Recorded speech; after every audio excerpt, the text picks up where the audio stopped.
Halo, Assalamualaikum warahmatullahi wabarakatuh. Apa kabar adik-adik? Semoga kalian dalam keadaan sehat walafiat. Pada kali ini, kita akan membahas mengenai materi pertumbuhan dan perkembangan pada tumbuhan. Namun, sebelum kita masuk pada materi, jangan lupa subscribe ya. Pertumbuhan dan perkembangan pada tumbuhan. 1. Pengertian pertumbuhan dan perkembangan. Pertumbuhan adalah proses pertambahan volume dan jumlah sel sehingga ukuran tubuh makhluk hidup tersebut bertambah besar. Nah, pertumbuhan tersebut bersifat irreversibel atau tidak dapat kembali, namun dapat diukur. Sedangkan perkembangan adalah proses perubahan menuju kedewasaan melalui proses pertumbuhan dan diferensiasi. Nah, perkembangan itu sendiri tidak dapat diukur. 2. Faktor-faktor yang mempengaruhi pertumbuhan dan perkembangan. Faktor yang mempengaruhi pertumbuhan dan perkembangan terdapat 2 faktor, antara lain faktor dari luar dan faktor dari dalam. Faktor dari luar yaitu lingkungan, contohnya makanan, air, oksigen, cahaya, suhu, dan kelembaban. A. Makanan atau nutrisi. Makanan merupakan bahan baku dan sumber energi dalam proses metabolisme tubuh, di mana kualitas dan kuantitas makanan akan mempengaruhi pertumbuhan dan perkembangan makhluk hidup. Nah, bagi tumbuhan, nutrisi yang diperlukan berupa air dan zat hara yang terlarut dalam air. Nah, melalui proses fotosintesis, air dan karbon dioksida atau CO2 diubah menjadi zat makanan dengan bantuan sinar matahari. Nah, meskipun tidak berperan secara langsung dalam proses fotosintesis, zat hara diperlukan agar tumbuhan dapat tumbuh dan berkembang dengan baik. B. Suhu. Semua makhluk hidup membutuhkan suhu yang sesuai untuk menunjang pertumbuhan dan perkembangannya. Pada suhu optimum, semua makhluk hidup dapat tumbuh dan berkembang dengan baik. Nah, tumbuhan menunjukkan pengaruh yang lebih nyata terhadap suhu. Misalnya, pada padi yang ditanam pada awal musim kemarau, di mana suhu udara rata-rata tinggi, maka lebih cepat dipanen daripada padi yang ditanam pada musim penghujan dengan suhu udara rata-rata rendah. Contoh lainnya adalah jenis bunga mawar yang tumbuh dan berbunga dengan baik di pegunungan yang sejuk. Nah, ketika ditanam di daerah pantai yang panas, pertumbuhannya akan menjadi lambat dan tidak menghasilkan bunga yang seindah sebelumnya. Kenapa demikian? Hal ini disebabkan karena semua proses dalam pertumbuhan dan perkembangan seperti penyerapan air, fotosintesis, penguapan, dan pernapasan pada tumbuhan dipengaruhi oleh suhu. C. Cahaya.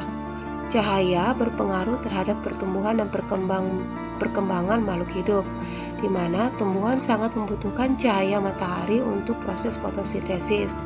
Namun, adik-adik harus ketahui, keberadaan cahaya ternyata dapat menghambat pertumbuhan tumbuhan, karena cahaya dapat merusak hormon auksin yang terdapat pada ujung batang. Nah, contohnya, bila kamu menyimpan kecambah di tempat gelap selama beberapa hari, kecambah itu akan tumbuh lebih cepat atau lebih tinggi dari seharusnya, namun tampak lemah dan pucat serta berwarna kekuning-kuningan. Kenapa demikian? Karena kekurangan klorofil. Selain tumbuhan, manusia juga membutuhkan cahaya matahari untuk membantu pembentukan vitamin D. D. Air dan kelembaban. Air dan kelembaban merupakan faktor penting untuk pertumbuhan dan perkembangan. Air sangat dibutuhkan oleh makhluk hidup. Tanpa air, makhluk hidup tidak dapat bertahan hidup. Air merupakan tempat berlangsungnya reaksi-reaksi kimia di dalam tubuh. Tanpa air, reaksi kimia di dalam sel tidak dapat berlangsung, sehingga dapat mengakibatkan kematian. Sedangkan kelembaban adalah banyaknya kandungan uap air dalam udara atau tanah. Nah, tanah yang lembab berpengaruh baik terhadap pertumbuhan tumbuhan. Kondisi yang lembab banyak air yang dapat diserap oleh tumbuhan dan lebih sedikit proses penguapannya. Kondisi ini sangat mempengaruhi sekali terhadap pemanjangan sel. Kelembaban juga penting untuk mempertahankan stabilitas bentuk sel. Tanah. Bagi tumbuhan, tanah berpengaruh terhadap pertumbuhan dan perkembangannya. Tumbuhan akan tumbuh dan berkembang dengan optimal bila kondisi tanah tempat hidupnya sesuai dengan kebutuhan nutrisi dan unsur hara, di mana kondisi tanah ditentukan oleh faktor lingkungan, misalnya suhu, kandungan air, dan air. Berikutnya, faktor yang berasal dari dalam yang mempengaruhi proses pertumbuhan dan perkembangan tumbuhan, yakni gen dan hormon. Gen merupakan materi pembawa sifat yang diwariskan pada keturunannya, sedangkan hormon berfungsi sebagai pengontrol kegiatan dalam tubuh. 3. Pertumbuhan dan perkembangan tumbuhan. Sebagaimana yang kita ketahui, pertumbuhan dan perkembangan pada tumbuhan berasal dari biji. Tapi kamu tahu nggak bagaimana proses si biji ini bisa tumbuh? Apakah semua biji bakalan tumbuh gitu saja? Apakah pertumbuhan biji ini akan sama dengan semua jenis tumbuhan? Jawabannya akan kita coba percaya di artikel ini. Sebelumnya, kamu perlu tahu dulu kalau biji itu terdiri dari bagian-bagian seperti 1. Kulit biji berfungsi untuk melindungi biji, 2. Endosperma dan kotiledon berfungsi menyimpan cadangan makanan dan menutrisi embrio, 3. Radikula adalah bakal akar, 4. Plumula adalah bakal daun, 5. Epikotil adalah bakal batang yang letaknya di atas kotiledon, 6. Epikotil adalah bakal batang yang letaknya di bawah kotiledon. Untuk lebih jelasnya, kita bisa perhatikan gambar pada layar bagian-bagian dari biji itu sendiri. Di gambar itu ada kacang merah dan bagian B jagung. Jadi bagian-bagian dari kacang ada epikotil, hipokotil, kotiledon, kemudian plumula, radikula, dan kulit biji. Sedangkan pada jagung juga terdapat kotiledon atau skutelum, koliotil, plumula, koleorisa, radikula, epikotil, endospel, kulit biji, dan jaringan buah. Perkecambahan pada tumbuhan ada 2 tipe, yaitu perkecambahan epigeal dan perkecambahan epigeal.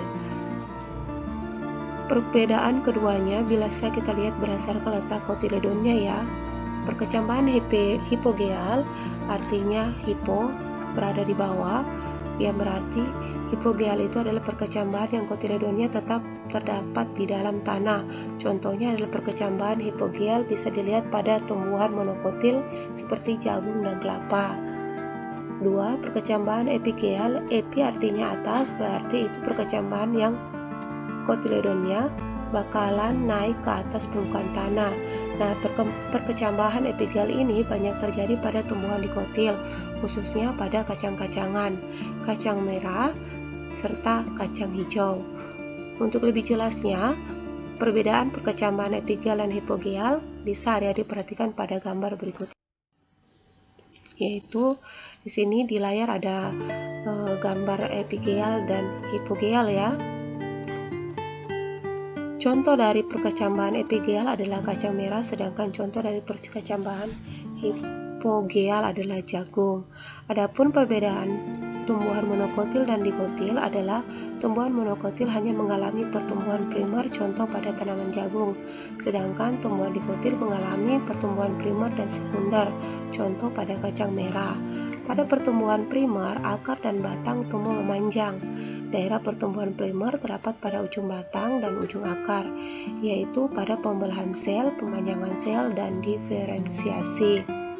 Sedangkan tumbuhan sekunder, batang membesar karena pembelahan sel-sel kambium keluar membentuk floem dan ke dalam membentuk xilem. Jenis-jenis dan fungsi hormon tumbuhan. Jenis dan fungsi hormon tumbuhan antara lain sebagai berikut. Yang pertama, ausin berfungsi untuk merangsang pertumbuhan akar, batang, bunga, buah, perkecambahan, dan pembengkokan batang. 2. Sitokinin berfungsi untuk merangsang pembelahan sel, pertumbuhan akar, tunas, bunga, buah, dan menghambat penuaan. ketiga, giberellin, berfungsi merangsang pertumbuhan daun, bunga, buah, pemanjangan batang, serta perkecambahan biji dan tunas. 4. Asam abisat, berfungsi menghambat pertumbuhan sel, menunda pertumbuhan, dan membantu dormansi. 5. Gas etilen berfungsi untuk mempercepat pemanjangan buah, penebalan batang. Kombinasi gas etilen dan auksin atau giberellin dapat memacu pembuahan. 6. Asam tromalin berfungsi untuk merangsang regenerasi sel di bagian tumbuhan yang luka. 7. Kalin berfungsi untuk merangsang pembentukan organ tumbuhan, misalnya pada akar rizokalin, batang pada kaulokalin, daun pada fitokalin, dan bunga autokalin atau florigen. Nah, demikian materi kita pada hari ini. Dan sebelum Ibu tutup, jangan lupa subscribe ya, like, dan kalau disukai tolong dibagikan untuk perkembangan channel ini. Terima kasih.